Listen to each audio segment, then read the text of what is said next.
कुछ सदस्यों की संख्या तो बढ़ा दे, लेकिन पूंजी के खिलाफ संयुक्त कार्रवाई को मजदूर वर्ग के हित को क्षति पहुंचाए, वह हरकत अंततः मालिक वर्ग को फायदा पहुंचाने वाली कार्रवाई ही हो। सामान्यतः तमाम मजदूर और विशेषतः हमारी यूनियन से जुड़े मजदूर जहां भी किसी को ऐसी कार्रवाई करते देखें जो मजदूर वर्ग की एकता को क्षति पहुंचा रही है, बिरादराना संगठनों में दरार पैदा कर संयुक्त कार्रवाई को कमजोर कर रही है, वहां वे वैसे मजदूरों या अन्य लोगों की आलोचना करते हुए वर्गीय एकता का प्रचार करें। मजदूरी विवाद और समाधान की स्थिति। यह अच्छी बात है कि मजदूरी विवाद संबंधी अधिकांश समस्याएं विभिन्न स्थानीय कमेटियों और उसके प्रभारी के सहयोग से फोन करके या निरीक्षण टीम भेजकर हल कर लिए जा रहे हैं। कुछ मामले जिनमें मालिक या ठेकेदार लंबे काल तक मामले को लटकाए रखते हैं या फिर धमकी भरे अंदाज में देने से इनकार कर देते हैं, वैसे मामले कार्यकारिणी कमेटी की बैठकों में लाए जाते हैं। फिर कार्यकारिणी कमेटी के निर्णय और निर्देशों पर स्थानीय कमेटियां काम करती हैं और कई मामले हल हो जाते हैं। इन्हें मामले को लेकर ही श्रम अधीक्षक या उप श्रम आयुक्त के पास शिकायत करनी पड़ती है, जिनमें कुछ यूनियन पदाधिकारियों को शामिल होना पड़ता है। लिखित कागजात जिस पर मजदूरी की दर और कार्य दिवसों का ब्यौरा और मालिक या ठेकेदार का हस्ताक्षर हो नहीं होने से समस्या जटिल हो जाती है। इस संबंध में मजदूर साथियों को ध्यान देने की जरूरत है। मालिकों ठेकेदारों खासकर मजदूरिया ठेकेदारों से समझौता हो जाने के बाद भी विभिन्न बहानेबाजियों के द्वारा बकाया मजदूरी राशि देने में देरी की समस्या आमतौर पर मालिकों ठेकेदारों द्वारा मजदूरों के साथ व्यवहार या गाली देने की सामने आती है। कभी मजदूरी न देने से परेशान होकर उस मजदूरों द्वारा सामने या फोन पर गाली देने की घटनाएं हुई। एक कारपेंटर साथी को कॉल रिकॉर्डिंग की तरह को समझे नहीं और जब बार-बार फोन करने पर कंपनी मालिक ने फोन नहीं उठाया तो गुस्से में गाली दे रहे। जब कंपनी मालिक से मजदूरी विवाद पर बात हो रही थी तो उसने गाली देने के मामले को ही प्रधान मुद्दा बनाकर बकाया मजदूरी की बात को गौर महत्व बनाया। समझौता हो गाली देना मालिक वर्ग की संस्कृति है, जिसके माध्यम से वह उत्पीड़न करता है।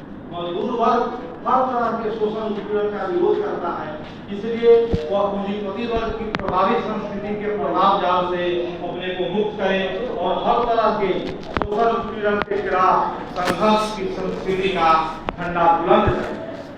ऐसे भी मामले आते हैं कि यूनियन का ही कोई सदस्य अन्य सदस्यों के साथ मिलकर किसी मालिक के यहाँ काम कर रहा है और मालिक के साथ मजदूरी विवाद उठ खड़ा होता है। ऐसी स्थिति में सदस्यों के बीच ही समस्या खड़ी हो जाती है। दरअसल समस्या खड़ी होती है ठेकेदार और मजदूर के रूप में आने से एवं दूराक्ष भाव से। यदि साथी पने का भाव रहे, पारदर्शिता रहे तो मालिक से संघर्ष चलेगा, लेकिन आपसी संबंध बिगड़ेगा नहीं। राजमिस्त्री सह सेंटरिंग मिस्त्री रमेश पंडित का मामला मजदूर साथियों के लिए शिक्षाप्रद है। बिना लिखित दस्तावेज के मौखिक आधार पर वर्ग ग्रुप के आधार पर उन्होंने कुछ मजदूरों के साथ मिलकर मालिक के लिए निर्माण कार्य किया था।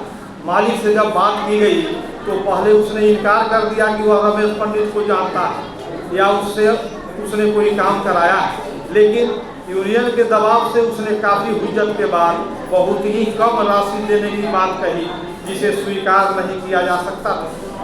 कुछ दिनों के बाद यूनियन द्वारा आगे की कार्रवाई की संभावना से आशंकित होकर उसने अपने वकील से रजिस्टर्ड चिट्ठी के माध्यम से वकालती सूचना भिजवा दी कि काम खराब करने व अग्रिम राशि लेकर काम नहीं करने के चलते रमेश पंडित पर 1,31,000 रुपये का बकाया। इतना ही नहीं देने की सूरत में दीवानी या आपराधिक केस करने की भी धमकी दी गई। मालिक वर्ग की धूर्तता को यहाँ देखा जा सकता है। समझने की बात है कि अगर कोई मजदूर यूनियन में शामिल नहीं है तो सिर्फ मजदूरी डूबने की ही समस्या नहीं, उल्टे उसे कानूनी कार्रवाई में घसीट लिए जाने के खतरे को भी सामना करना पड़ सकता है। इस संबंध में जब उप श्रमायुक्त के यहाँ शिकायत की गई तो कहा गया कि न्यूनतम मजदूरी कानून के तहत वर्ग फुट के आधार पर कार्य करने संबंधी प्रावधान नहीं है। इसलिए आप कोर्ट में जाएं। उस समय रमेश पंडित की प्रतिक्रिया आई, यह तो पूंजीपति वर्ग का कार्यालय है और मालिकों के हितों की रक्षा के लिए ही कानून बनाए गए। इस मामले में तमाम मजदूरों को सचेत होने की जरूरत है कि वह चाहे जैसे भी तय करें, लेकिन सिर्फ अपनी मजदूरी की राशि को ही अंकित करें, अन्यथा वर्ग फुट के आधार पर गणना करने पर सरकार की नज़र में आप ठेकेदार समझे जाएंगे। जो कंपनी मालिक कारपेंटर रविकांत को गोली मारने की बात कहता था, उसे यूनियन और श्रम अधिकारी के सामने आना पड़ा और 3 किस्तों में मजदूरी भुगतान संबंधी समझौता पत्र पर हस्ताक्षर करना पड़ा। हालांकि तीसरा किस्त अभी तक नहीं मिल पाया। कहना न होगा कि श्रम अधिकारी की मालिक वर्गीय पक्षधरता के चलते ही देरी हो रही, लेकिन देर से ही सही उसे देना पड़ेगा।